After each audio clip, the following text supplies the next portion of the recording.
Cliff record. Case 86. Umons. You each have your own light.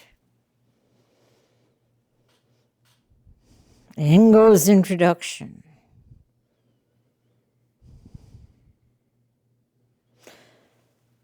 Master of circumstances, he allows not the least speck of dust to escape.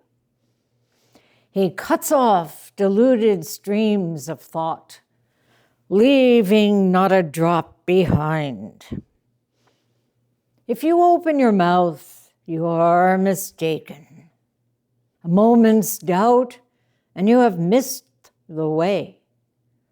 Tell me, what is the eye that has pierced the barriers? See the following. Main subject. Umon spoke to the assembly and said, you each have your own light. If you try to see it, everything is darkness. What is your own light? Later, in place of the disciples, he said, the halls and the gate. And later still, he said, blessing things can never be better than nothing. Secho's verse. It illuminates itself, absolutely bright. He gives a clue to the secret. Flowers have fallen. Trees cast no shadows. How can you not see if you look? Seeing is non-seeing. Non-seeing is seeing. Facing backward on the ox, you ride into the Buddha hall.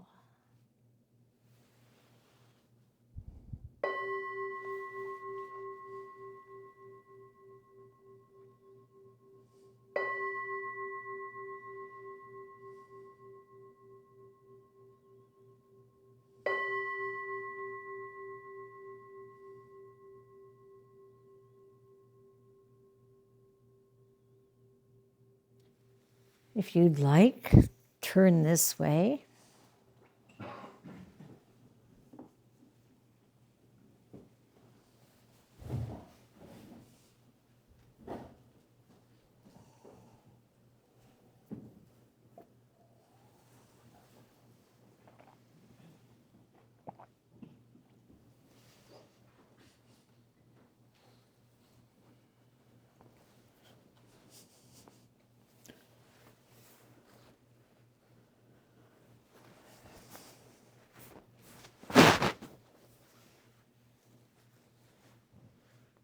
Before I go into today's case,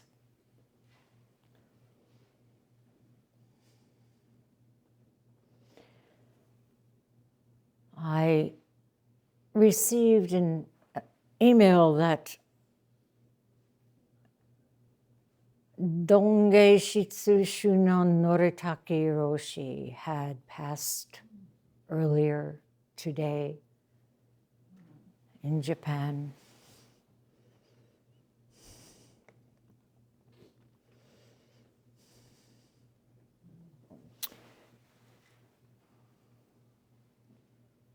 As you know, many of you, he had visited us here, as well as Daibusatsu Zendo and New York Zendo. And back in 2016, at DBZ's 40th anniversary, he came and gave a wonderful Teisho. And before he left, he and I spoke about the upcoming 250th commemoration of Hakuin Ekaku Zenji at Ryutakuji, where Soen Roshi had been abbot, where Edo Roshi had trained. Ryutakuji in Mishima. And I was so brazen, I said, I really want to go. Well, he's abbot of Reiyunin at Myoshinji, which is above Ryutakuji. So he pulled a few strings, and he made it possible. And in 2017, Chigon Roshi, his wife, Shuko-san, Myogen, and his wife, Kai, and Myoku, Miyo Hirano, and I were his guests at Ryutakuji for that ceremony. And also, we were with him in Kyoto later at his temple, Reiyunin. It was an amazing time, and I thought, well, that's it. I never have to go back to Japan again. Nothing could top this. 7 years later, another invitation came. This one for Yamakawa Sogen Roshi, who is and was abbot of Shogenji in Kokoguji, to be installed as the Kancho, the supreme abbot of Myoshinji. And of course, I immediately accepted. And Kushu and Genryu-san and his partner, Janan, joined me in Japan for that extraordinary ceremony. But 2 days before that, we were invited to Reiyunin. Noritake Roshi decided that we should come and visit, and he himself is very distinguished, very highly regarded in Japan. He was the second Dharma heir of the great Yamada Mumon Roshi, who was abbot of Reiyunin before becoming the head of Myoshinji. And Yamada Mumon Roshi came to Daibusatsu with his monks back in the fall of 1976, right after it opened. So we went to Reiyunin. I offered incense and prostrations in the main hall. And then we were led to Noritake Roshi's meeting room for tea and an exchange of gifts. It was so wonderful to see him again, as well as Okajima Nanke Osho, who accompanied him on every trip that he made to the United States, not only to DBZ and New York Zendo and Hoenji, but also to Rinzai-ji in California. And he took us all to dinner at a very fancy hotel. And we had a private room and all kinds of amazing dishes, elegantly prepared, so delicious. And as usual, every time I've ever been with him, anywhere where there has been a dinner, you must have more sake, more sake. I can barely sit up. I'll have some more. And we had a really lively conversation translated by Genryu-san, which was kind of hilarious because he would tell us in Japanese, and then we would say something, and he would translate to English for Noritake Roshi. So it was a bit, he must have said something very interesting, but we have no idea what it was. It was very merry that last evening with him, and bittersweet. He was suffering from very painful fractures of his spine, and I just knew that was probably the last time we would see each other. Of course, 2 days later, he was at this grand installation and was one of the honored high abbots of Japan and participating.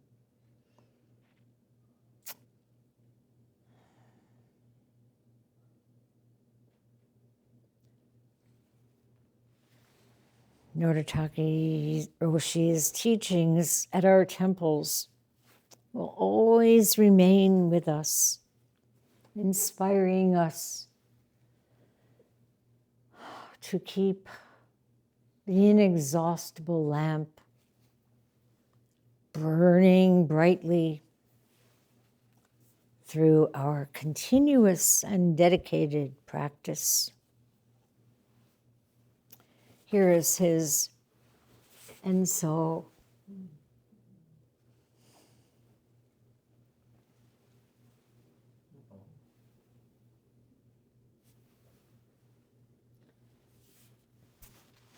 Somebody was just working on this koan, umon, again, umons. Every day is a good day. In his English, he writes, every day is good days.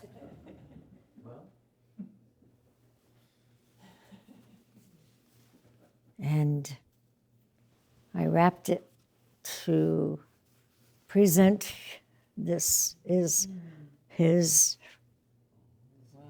furoshiki.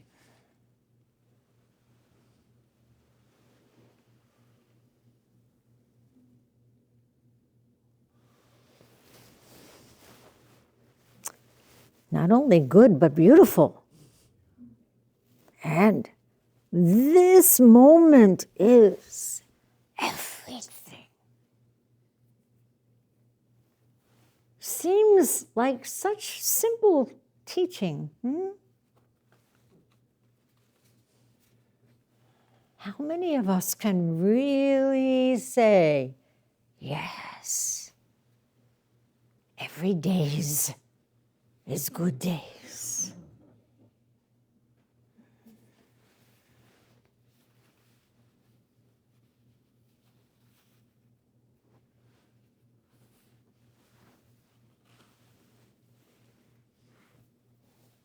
So tomorrow we will have Daisakake chanting for him and for those who are being commemorated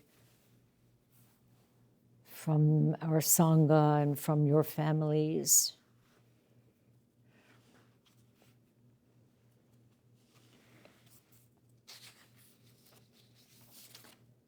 But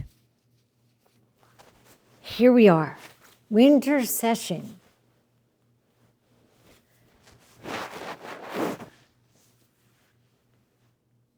Snow, wind, sunshine. And dark days, long nights, yet incrementally. Have you noticed? Things are changing. The days are starting earlier. The light is with us later. And that light It's always shining. As we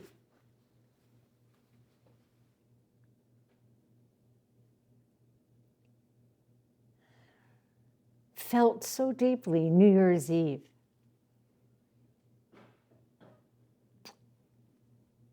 this little light of mine,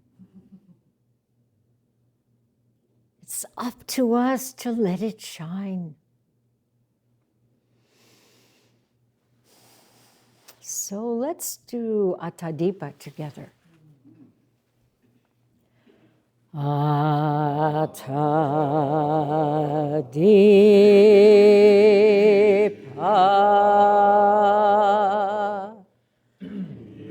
Viharata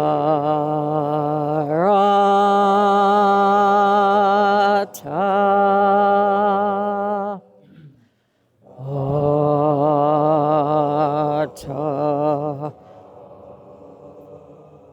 Sarana Anha Sarana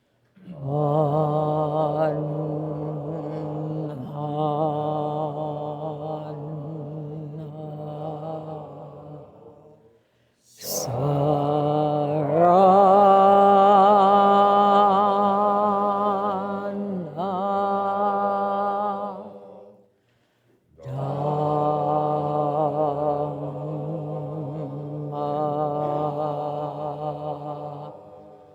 Dipa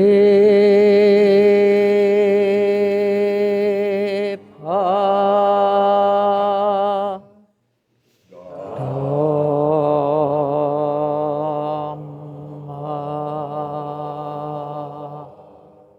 Sarana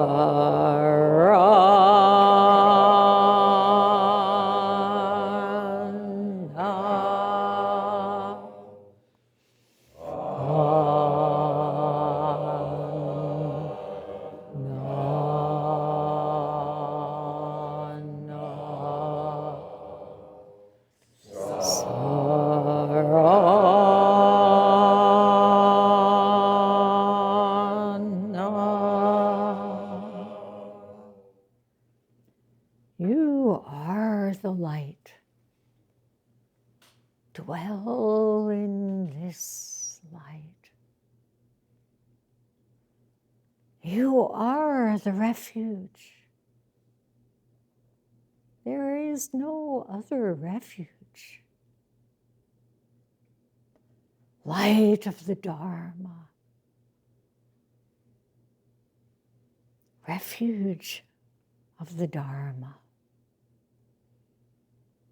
No other refuge.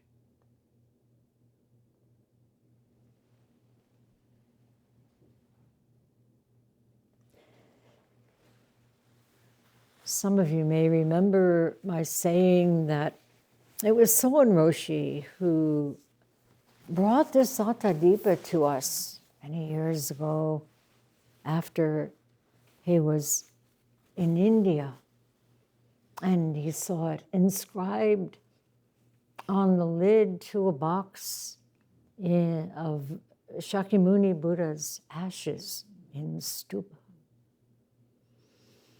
his relics. And of course, you know, it was the Buddha's final teaching to his disciples as they gathered around in anguish at the thought of his passing. What shall we do without you? How can we practice without your guidance? What did he say?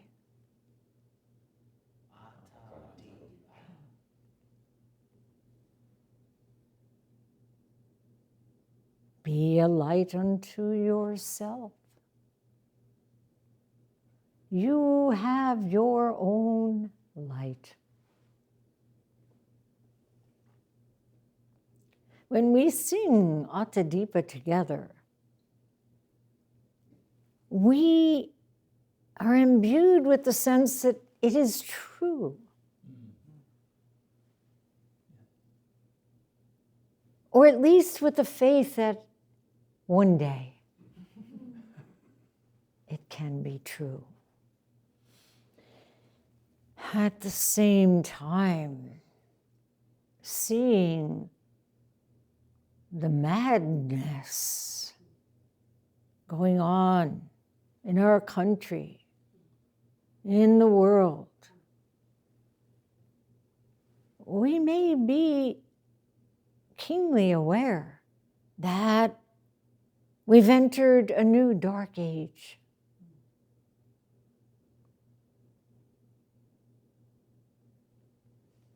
Each day, some new atrocity on the part of ICE.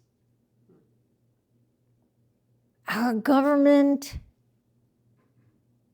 terrorizing its own citizens. State-sponsored oppression.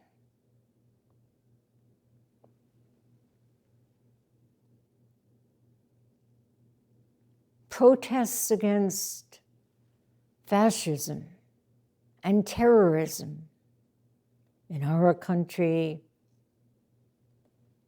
In Iran, more than 3,000 protesters have been killed just in this recent period. And of course, so many other places, Gaza, Sudan, Syria, Myanmar, too long a list.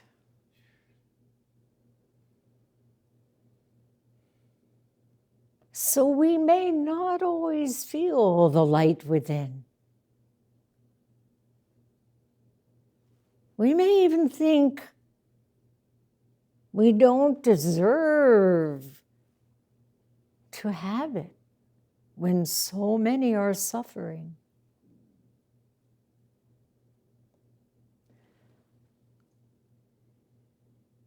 But that feeling does not help.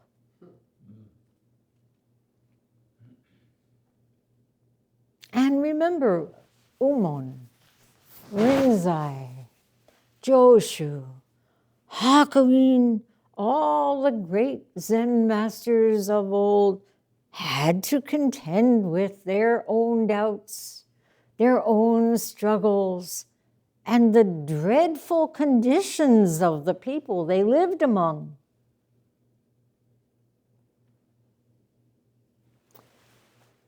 So we know what happens when we get seduced by the darkness of ignorance.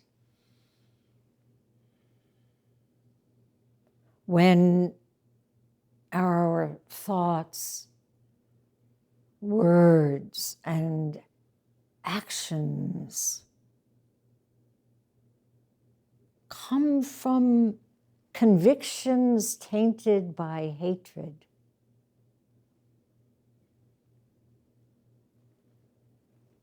To find and live by the light within. Instead of the madness around us, takes work, takes cultivation.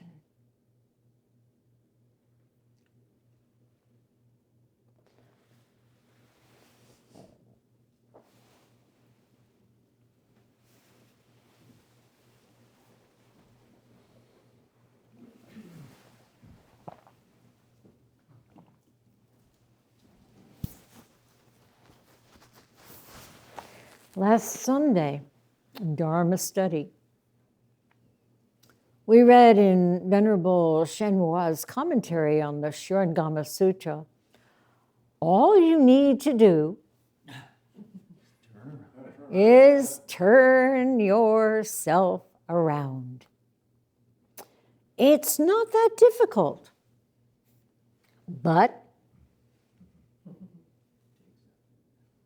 it's up to you to do it.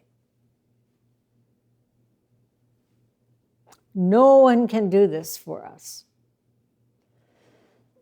We know this, and it's why we're here in the severity of winter session.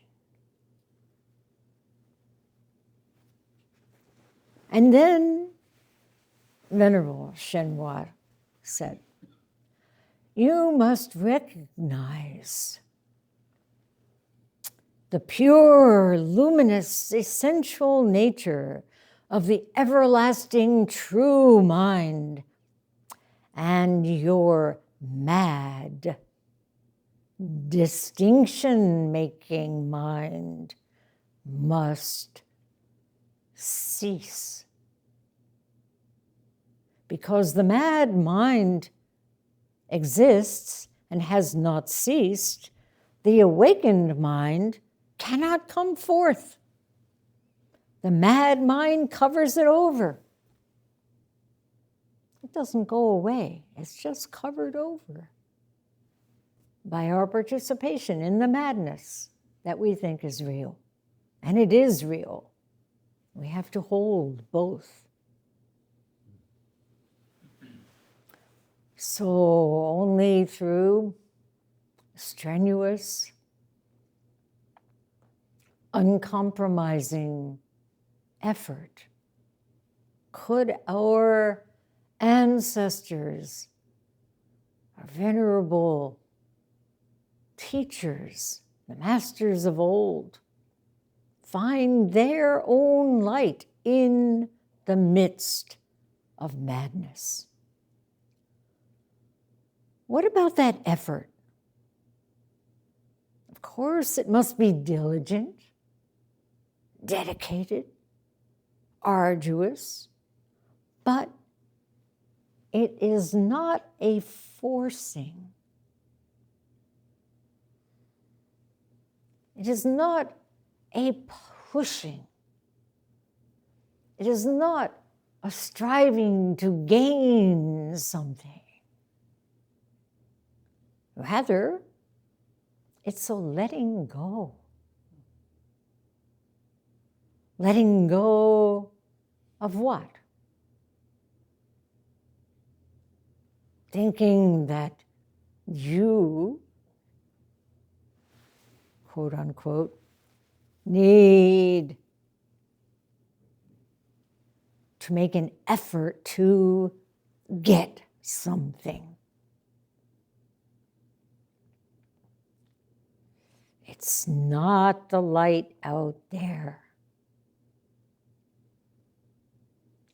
So as Venerable Shenhua said, cease. Wonderful word. Just cease. Desist.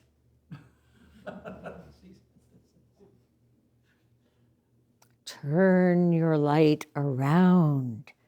Go directly to the source of mind. Well, today we are going to meet Umon Bunen Zenji, one of the greatest of all of those ancestral teachers. He was the founder of the Umon school, which, although it didn't continue for many generations, nonetheless, Umon's teachings are legendary. And so his school continues through us and will never be forgotten. They appear, as some of you who have been working with the koan collections know, in five cases of the gateless barrier, the Mumonkan, including The world is vast and wide. Why do you put on your 7-piece robe at the sound of the bell? And, more condensed, kanshiketsu, shit wiping stick. They appear in 18 cases of the Hekigon Roku, the Blue Cliff record, including every day is a good day. Or, as Nortake Roshi rewrote it, every days is good days. And golden wind revealed, and this case,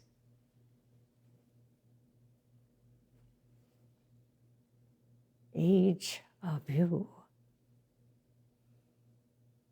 each have your own light. And 23 cases of entangling vines. His poetic expression was powerful, abrupt, sharp, direct, not flowery, not refined. His words were few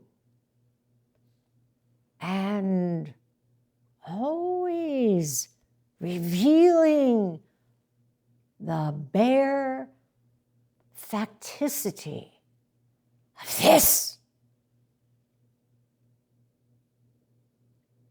One of his most famous responses was just one word, Khan.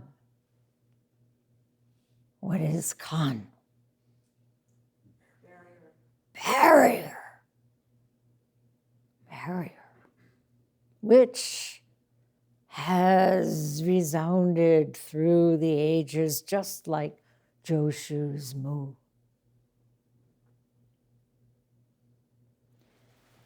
He was born in 864, 3 years before Master Rinzai died. It was a time of great political turbulence in China. And as you may recall, from 842 to 845, there was extreme persecution of Buddhism by the government, Buddhism and any other so-called foreign religion. Hundreds of thousands of monks and nuns were forced to give up their robes and return to secular life. Monasteries and temples were destroyed, just as happened in our era when China invaded Tibet.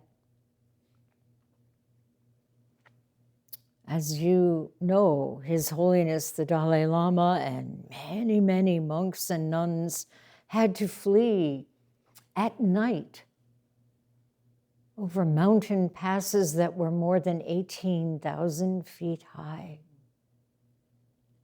And during the period of the 1950s through 80s, more than 1 million Tibetans were killed, in addition to those who lost their lives trying to get to India.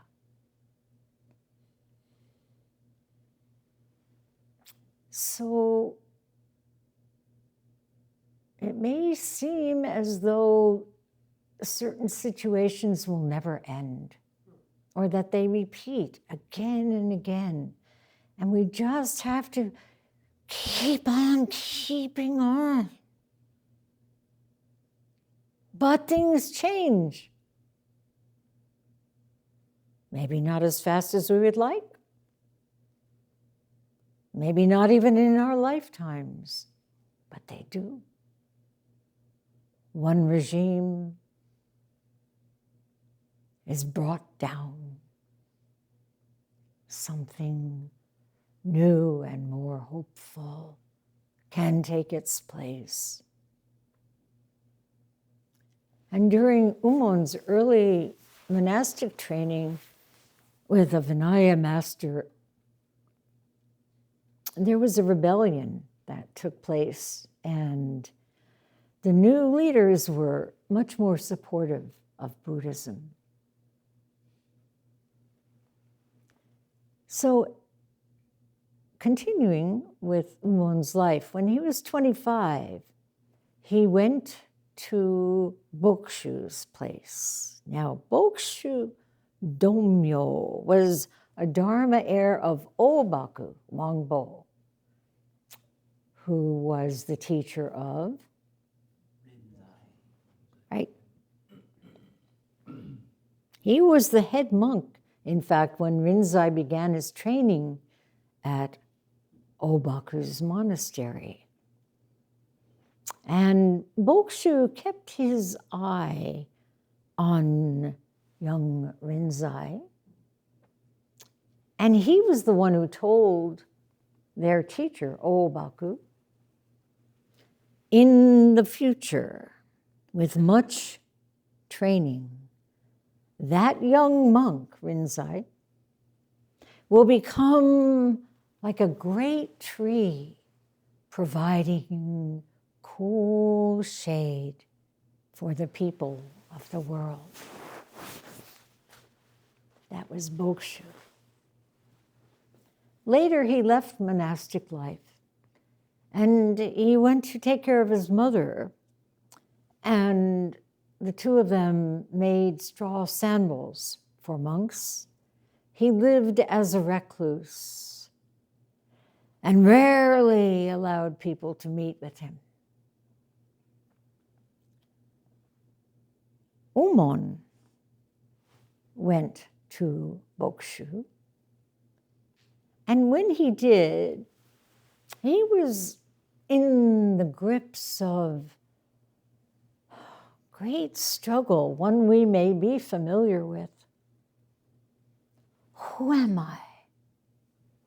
What am I here to do? Why am I in this rare human life? And what is myself, that self that seems to create all kinds of difficulties for me and everyone I know? To be caught up in ignorant and unskillful ways of living. Now, many of you know the story. Bokshu always kept his door shut, and whenever he heard footsteps, he used his discernment. Is this person who is coming worthwhile? If he discerned yes, then he would say, come in. As soon as the students started to come in, speak, speak. Even the slightest hesitation, he would push him out and slam the door.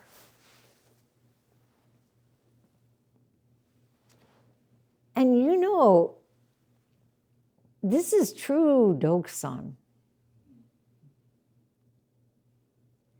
There is no time to waste. Most of us teachers are quite patient, quite accommodating, and way too kind. Really. Even so, students fear Doksan. One person spoke of it as Doksan performance anxiety. Why? What is this fear? Do you know?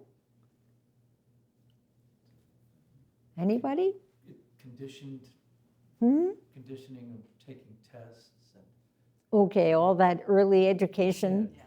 I'm going to be tested, and they're going to find out what? Wrong. They're going to find out that. Yeah, I'm a failure. Not seeing our own light. Not seeing our own light and thinking the teacher wants something. I once said to Ada Roshi after a billion doksans on one koan, I don't really know what you want. I gave lots of good answers. I don't know what you want.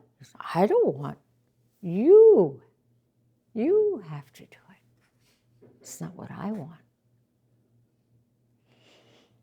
So, yeah, there are certainly fears of revealing one's own ignorance, of being exposed, right? There's so many layers of artifice, we don't even realize that we have kind of plastered them over us through light.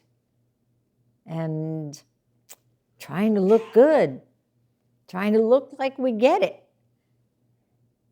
covering up the real deal. What is Zen practice, after all, but paring it all away, cutting through?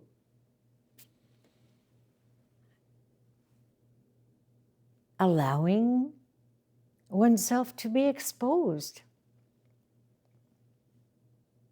Exposing oneself. Soen Roshi did this, actually.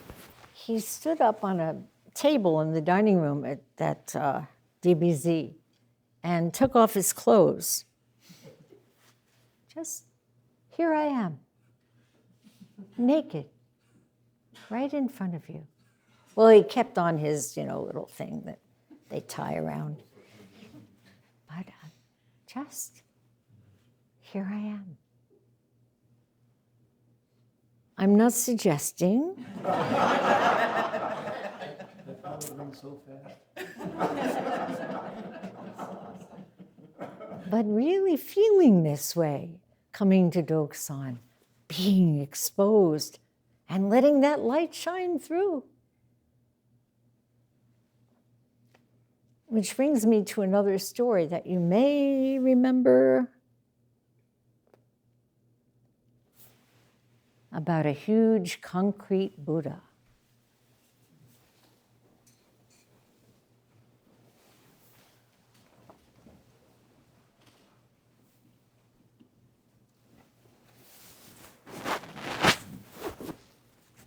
It was in the war-torn part of Thailand.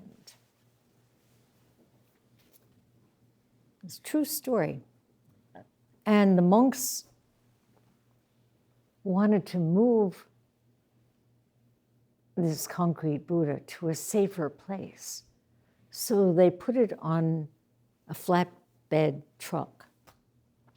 And when they finally reached their destination, it was nighttime, they tried to get the Buddha off the truck, and it slipped and cracked.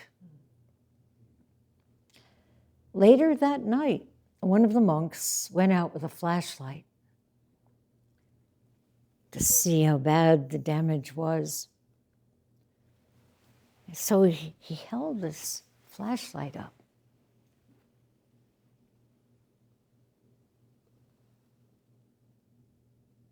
He was shocked to see light shining back at him. In the morning, the monks gathered around it and discovered that the concrete was actually just an exterior shell and a beautiful golden Buddha was within.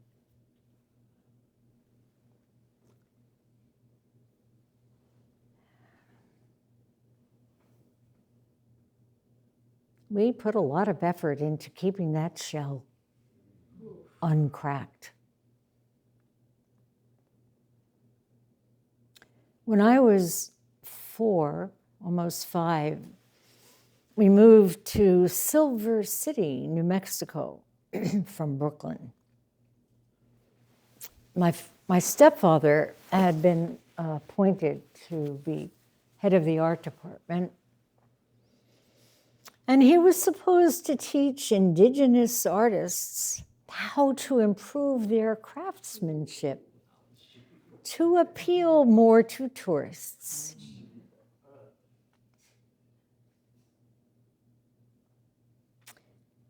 He felt they had much more to teach him. And he was drawn particularly to the beautiful pottery of the ancient Mimbres people, who always left a crack, an opening in each piece so that the spirit could flow through.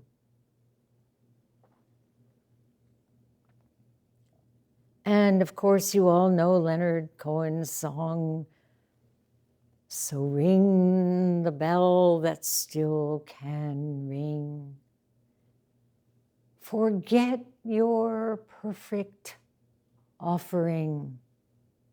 There is a crack in everything. That's how the light gets in."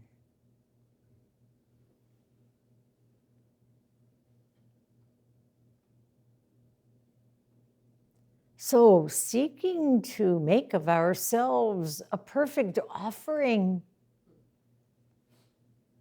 we seal ourselves in. We create something thick and static and rigid. We keep adding layers of concrete. Why? To protect what Gelek Rinpoche called the imposter self. How many of you were here when he came and gave talks? Wonderful. Passed on all these great teachers. Passed on. Soon we will join what So and Roshi call the majority.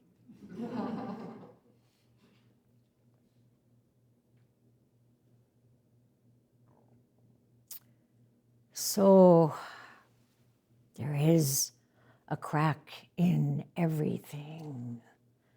And one day, something takes us by surprise. And suddenly, often painfully, we crack. Which brings us back to Umon. On his first 2 attempts to meet with Bokshu, he knocked on the door. "Who is it?" "It's Umon."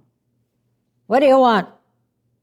"Umon, I'm not clear about myself. Please give me your instruction."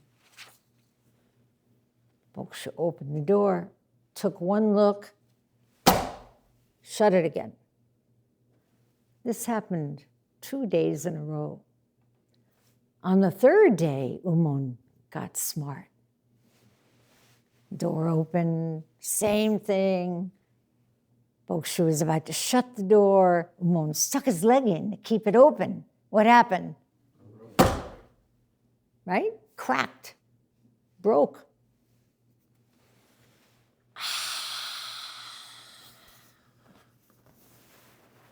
At that moment, Umon had great realization. Now, just like any story about some master's great realization, you may be impelled to follow suit. Stub your toe like Gensha. Do something. Oh, I think I'll...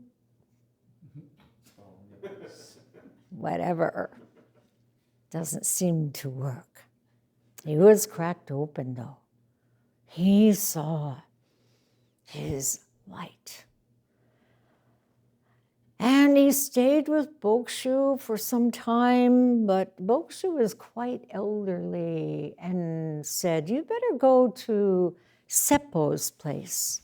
Seppo Gison, many of you know from various koans. He was renowned at this point. He had about 1,000 monks training under him. And from the beginning, Seppo and Umon had a deep affinity. And Umon became his Dharma heir after many years there, and then became Dharma heir and went on pilgrimage and was at another monastery as head monk, and then was appointed the abbot of that monastery, and then finally he asked and received permission by the imperial ruler to go to a mountain named Umon, Mount Umon. And he taught there until his death at the age of 85. So, this Umon, in all his teachings, he held fast.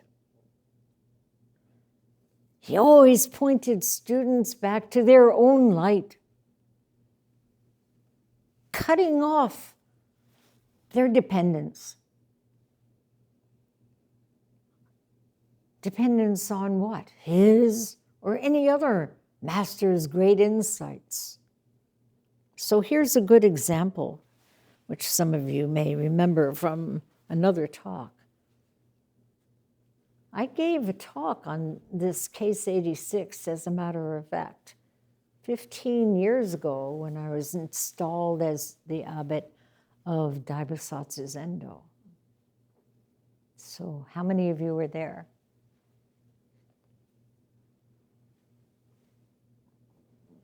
So all of this is very familiar, right?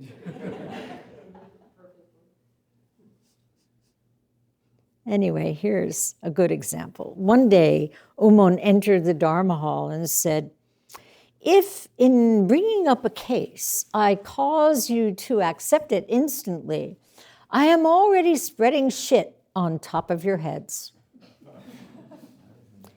Even if you could understand the whole world, when I hold up a single hair, I'd still be operating on healthy flesh, cutting into.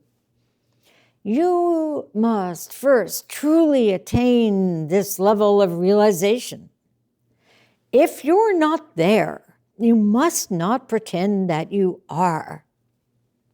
So here's where Doksan performance anxiety comes in. You think you have to show that you're there. So much better if you can just say, come in and say, I'm full of shit. I know. Tell me something new.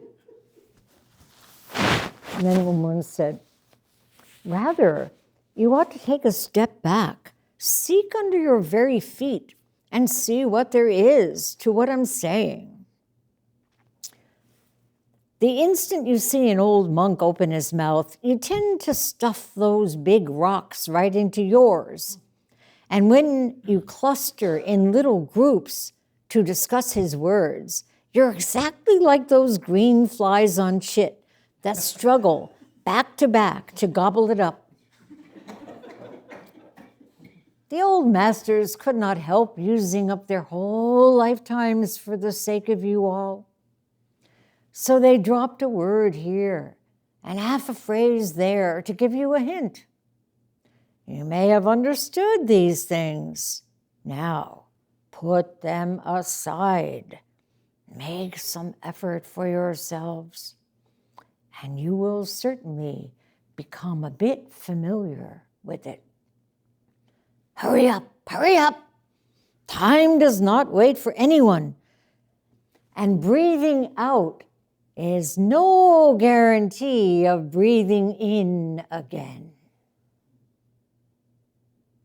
Or do you have a spare body and mind to fritter away?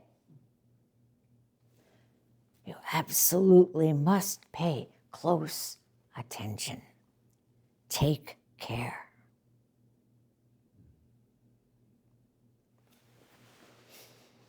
So, not wanting to spread shit on top of your heads, nonetheless, let's take a look at this case 86.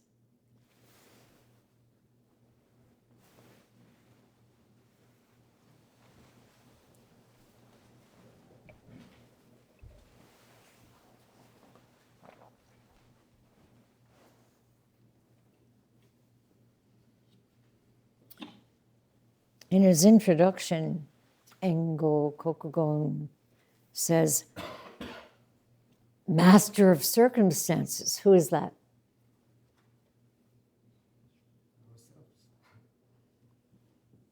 In this case, he has someone specific in mind. Umon, yeah. He allows not the least speck of dust to escape. This is holding fast, replying to his own statement that half a phrase can't be adopted as our own. There's nothing to gobble up. He demands our close attention. He cuts off the diluted stream of thought, leaving not a drop behind. Instead of giving us a toehold, he pulls the rug out from under us. And then Engo says, if you open your mouth, you are mistaken. Speak, speak, Umon says. You open your mouth, too late. And then Engo says, if you doubt for a moment, you have missed the way. If you doubt for a moment, you know this from your own zazen. If you doubt for a moment, you go somewhere else. You're not with it. Then what? 1/10 of an inch's difference, and heaven and earth are set apart. Then he says, tell me, what is the eye, EYE, that has pierced the barriers? What do you realize when you see into, when you experience Kensho with these cases? When they're not the leavings of some ancient masters, but have become your own flesh and blood.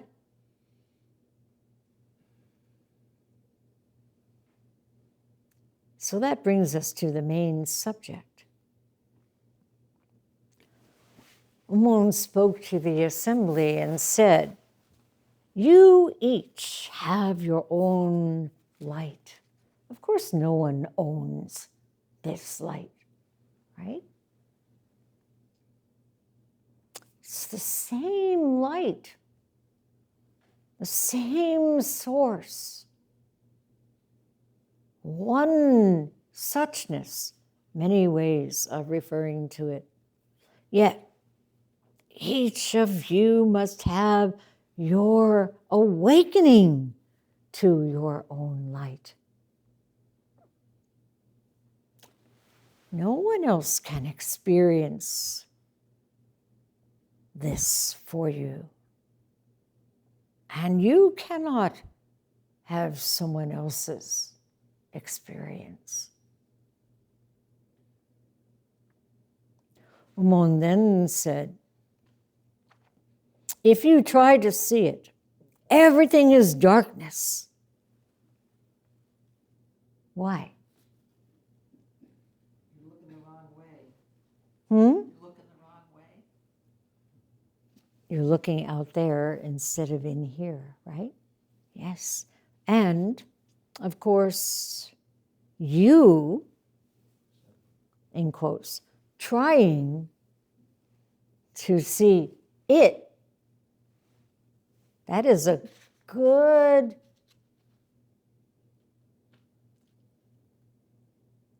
example of the darkness of ignorance.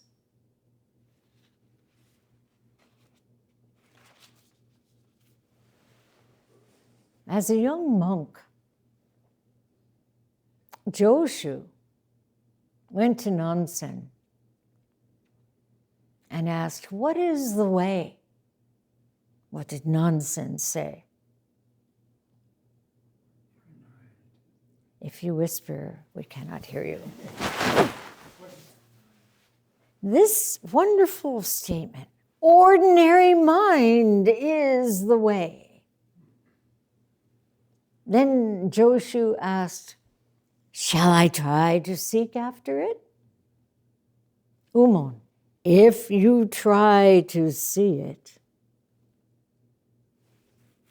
Nansen told Joshu, if you try for it, you will become separated from it. Joshu said, "How can I know the way unless I try for it?" Absolutely important for all of us to ask that question. How can I know the way? How can I awaken unless I try? And after you've tried by banging your head against the same wall for 20 years or so, you realize there's no need to try.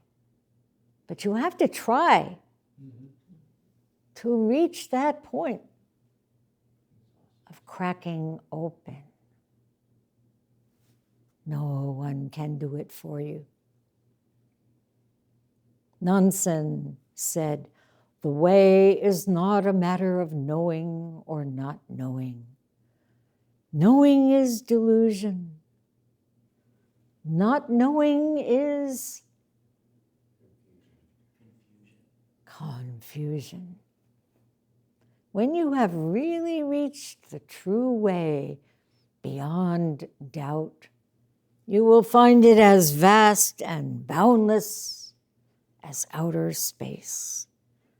How can it be talked about on the level of right and wrong?"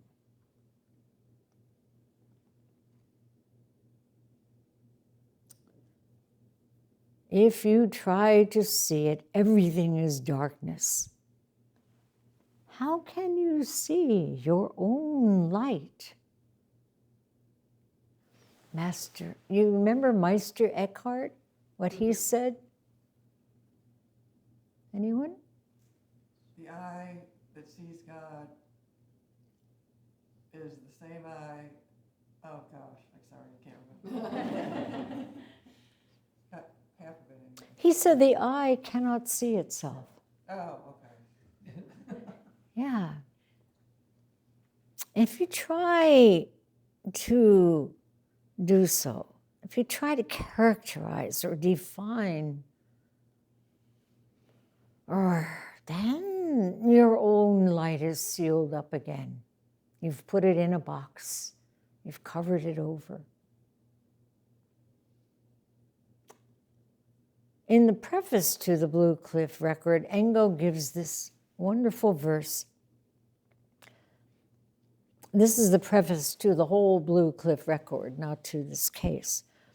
Boundless wind and moon, the eye within the eyes, inexhaustible heaven and earth, the light beyond light, the willow dark, the flower bright, 10,000 houses knock at any door.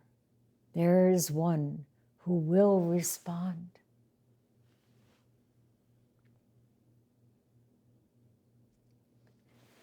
Well, I don't have any water left, but I'll pretend so you can move. We have a few more words here that I want to share with you so that the flies will be happy. Yeah.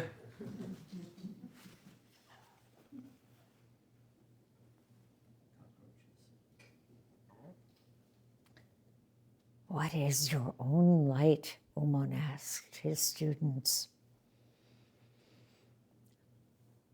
What is this light beyond light? Everyone has this light. You can knock at any door. And the one who responds, the one who is ready, who has realized the eye within the eyes,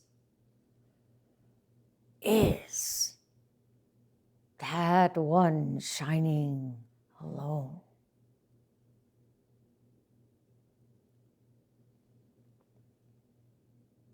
So for about 20 years, Umon kept telling his students, you each have your own light, and asking them, what is your own light? What is your own light?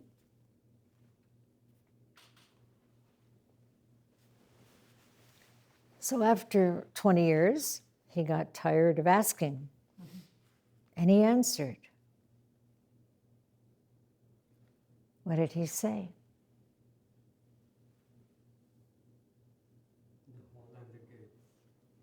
The halls and the gate. This pure fact, this ordinary mind, nothing special, no embroidery, no flowery metaphors. What is your own light? The halls and the gate. It's shining everywhere, if we have eyes to see.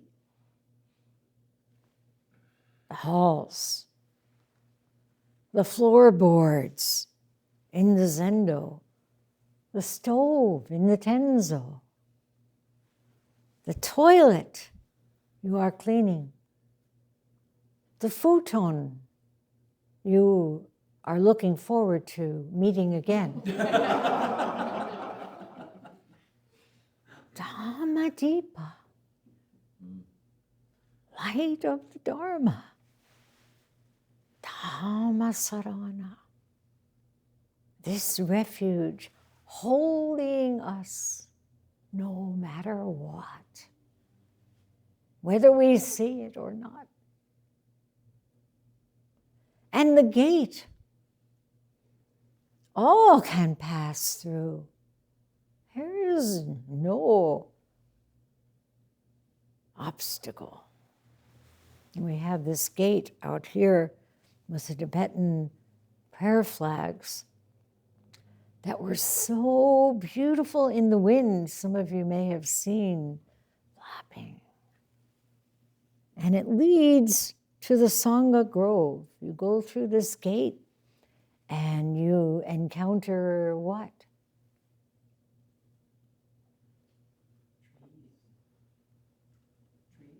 Hmm?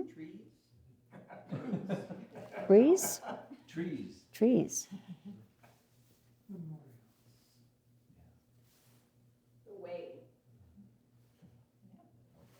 So many of our dear Sangha members and family members, ashes.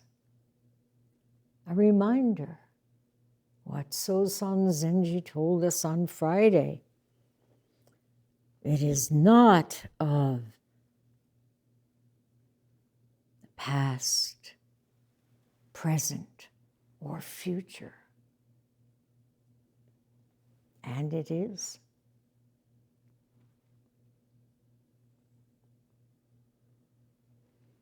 And then Umun said, this wonderful statement, blessing things is never better than nothing. We say a lot. We want to convey our concern. We want to let people know how kind we are, that we really love them, and we bless them and do whatever it is that we do with our words, right? Blessing things is never better than nothing.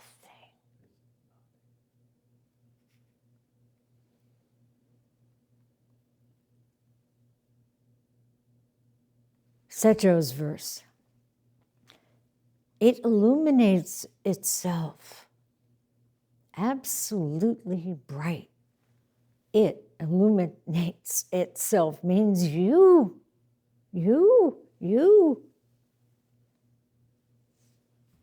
No dependence on anyone else's light. And he gives a clue to the secret. Umun says, the hall's and the gate. It's an open secret. Walk right in. Our own light shining wherever we go, permeating through and through. Our coming, our going, our sitting down, our standing up. Then he says, flowers have fallen, trees cast no shadows. Nothing obscures this absolute clarity. All is revealed as it is now. Form is exactly shunyata. Shunyata, exactly form. How can you not see if you look, Secho asks. But if you try to see it, everything is darkness, Umun warns. What about when you simply look? Without looking for anything outside. When you gaze, and many of you have had this experience in this room, outside, on the trail, just a gaze,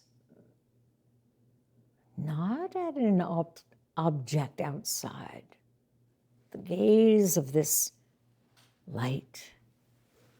You become a seeing eye. You know, seeing eye dogs. We need to do this, right? A seeing eye dog for all beings. That's what we are training to be.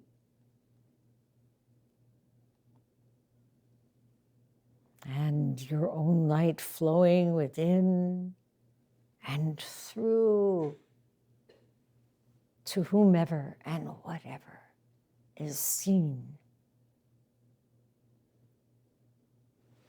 Then Secho says, seeing is non-seeing. Non-seeing is seeing. In other words, your usual way of seeing, scrutinizing, determining where something should go, what will benefit you, seeking and seeing outside, leads you right back into darkness. But when all these conceptual formulations drop away, then just seeing.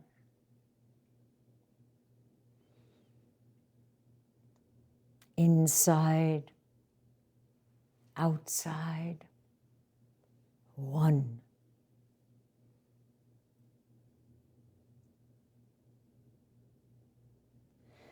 The last line, facing backward on the ox, you ride into the Buddha hall.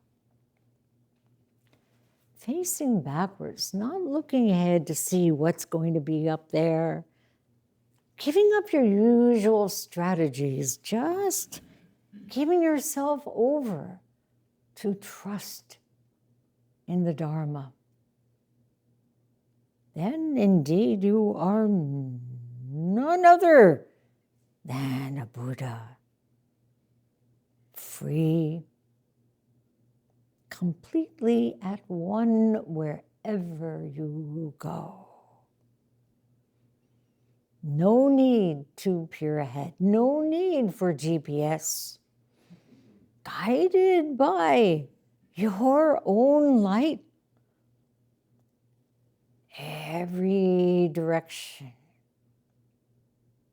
brings you home. Or as Sosan Zenji put it, we return to the origin and remain where we ever have been.